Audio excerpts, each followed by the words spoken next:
Here's everything I eat in Caviteños Food Park. May bagong bukas na food park dito sa Cavite. At dito nga lang yan sa Nia Road, Baguan, Imus, Cavite. At napakarami ng choices ng pagkain nila. Meron pang iba't ibang activity katulad ng karaoke night at photo booth. At must try na ang lahat ng pagkain dito. Kaya tara, let's give it a shot! Simulan na natin dito sa Lafang Mix and Match. At 10 out of 10 nga ang in-order kong chow fan dito of based beef.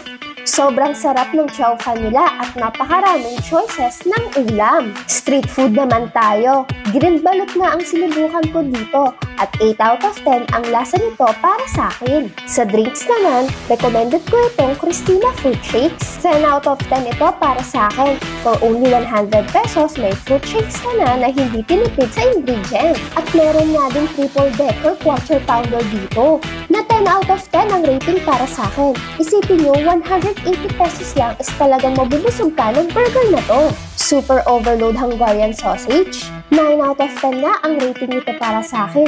At talaga namang must try. Buldak with special homemade cheesy sauce. 9 out of 10 na ito para sa akin. Masarap yung special sauce nila at talaga namang ibabalance ang anghang ng noodles na to. Nachos in back.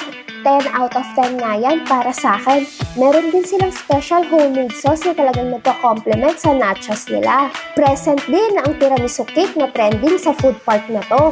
At 10 out of 10 nga ito para sa akin dahil ang in-order ko ang isa sa mga favorite flavors ko which is biscoff.